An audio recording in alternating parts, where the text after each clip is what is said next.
Cześć Wam, dzień dobry. Dzisiejsza bajka ma tytuł Wejście w dorosłość. Pewnego dnia bajarka udała się do kawiarenki. Byłam zaproszona do tej kawiarenki. Zaprosiła mnie moja koleżanka, bardzo dobra koleżanka. Wzięłam ze sobą malutki prezent, bo dawno jej nie widziałam i chciałam jej ofiarować ten prezent.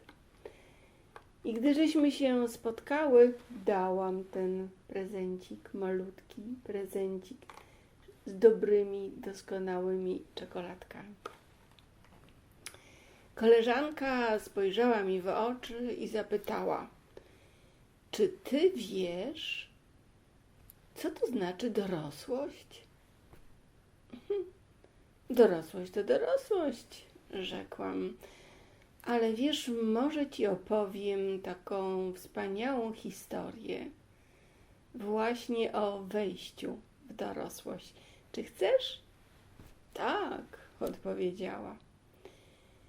Przyniesiono nam herbatę, którą żeśmy zamówiły, i przepyszne ciasteczka, i tak żeśmy siedziały w kawiarni. Koleżanka co jakiś czas patrzyła na pudełeczko z czekoladkami, które dostała od bajarki ode mnie w prezencie. A opowieść, bajka się toczyła. Pewnego dnia w jednej z wielu milionów rodzin córka przyszła do mamy, ale już taka córka, która miała lat 21. I rzekła: mamo, ja już jestem dorosła. Mam 21 lat. Wszyscy w naszej rodzinie mówią, że jak się ma 21 lat, to jest się już dorosłym. Ja mam tyle lat, powiedziała dziewczyna.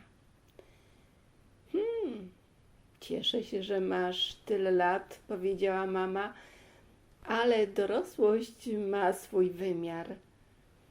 Gdy ktoś mówi o tym, że chce być dorosły, chce wejść w dorosłość, to musi mieć zaliczone wszystkie postawy, schematy, zachowania, sumę ich przyjętą z rodzinnego domu, z miejsca, gdzie się uczyła ta osoba, czyli ze szkoły, szkół, przedszkoli, nawet ze żłobków, ze wszystkich miejsc, gdzie uczyła się jakichś postaw, schematów, zachowań. A ty mówisz, że jak masz 21 lat, to jesteś już dorosła. Pewno za jakiś czas dopiero wejdziesz w dorosłość. Mamo, ale przecież przyjęte jest w naszym domu i wśród ludzi, że jak mamy czy mam 21 lat, to jestem uznawana już jako dorosła. Tak, wiem, że jest tak uznane i uznawane, ale to suma schematów, postaw i zachowań mówi o tym, czy już weszłaś w dorosłość. Córka przytuliła się do mamy i mówi: mamo, wierzę ci, że tak jest, ale w tym momencie wstał z sofy brat dziewczyny i mówi: mamo, ja ci tam nie wierzę, ja już jestem dorosły, mam 22 lata, jestem rok starszy od swojej siostry. Może i tak, rzekła mama. Mamo, już od roku jestem dorosły. Wiesz, synu, i znowu mama powtórzyła, że wejście w dorosłość jest możliwe wtedy, gdy dana osoba pozna sumę postaw, schematów i zachowań, a mając taką sumę, po prostu zwyczajnie później testuje to wszystko w życiu. Na początku można nawet powiedzieć, że te przyjęte schematy postawy i zachowania są takimi maskami. One mają prawo być nawet cudze po części, a część może ich przeniesiona jest z poprzedniego życia i już nawet wypraktykowana, wypróbowana i nawet przypomniana. Syn jednak nie zgadzał się z mamą. I tak była dłuższy czas już sprzeczka. Mama w końcu powiedziała: synu, ale trzeba, żebyś mi uwierzył. Tak jest w życiu. Mamo, nie wierzę ci. Słuchaj, synu, jeden drugiemu pomaga w nauczeniu się określonych postaw, schematów, zachowań. Ale syn mówi: ja już wszystko sam wiem. Może i wiesz, ale uwierz, że jest inaczej. Ale syn był tak knombrny, że brak było możliwości w ogóle rozmowy z dzieckiem. Po chwili jednak taki był wzburzony, że upadł na ziemię. Z tej złości, a może nawet miał prawo być z nienawiści, że mama mówi inaczej, jak on miał w głowie. Zaczął wstawać, ale jakoś nie mógł wstać z podłogi. Mówi do swojej siostry: podaj mi rękę. Mówi do mamy: podaj mi rękę. Nie mogę wstać z tej podłogi. Przed chwilą mówiłeś, że nie wierzysz w to, że jeden drugiemu pomaga i że trzeba znać określone postawy, schematy, zachowania. Spójrz, nie możesz wstać z podłogi. No nie mogę. Coś tu jest rozlane na tej podłodze, ślizgam się. Co to, jakiś dżem, miód, w ogóle mokro. Kto to rozlał? Nie mogę wstać. Proszę o pomoc. Czy wierzysz, że ci pomożemy? Że nauczymy cię wstać z tej podłogi? A co tu ma do tego wiara? Proszę mi pomóc i już. Czy wierzysz, że pomożemy ci? Ale jestem zapędzony w kozi róg. Musi mi ktoś pomóc. Chwileczkę. Musi czy chce? Musi. No, jaką jesteście rodziną, że jesteście bez chęci pomocy? Ależ my mamy chęć pomocy, rzekła mama. Ale uwierz, że potrafimy ci pomóc, że potrafimy cię nauczyć tego, jak masz wstawać z tego rodzaju podłogi. No dobra, już dobra, zgadzam się, wierzę. Ale czy ty tak wierzysz dla świętego spokoju, czy w głowie masz inaczej? Dobra, pomagajcie, wierzę. I wtedy i siostra, i mama pochyliły się razem. Jedna i druga wzięła za jedną rękę chłopca, druga za drugą, czy mężczyznę nawet. I wstał. Coś podobnego. Nie znałem podnoszenia się z podłogi, gdy podłoga jest śliska.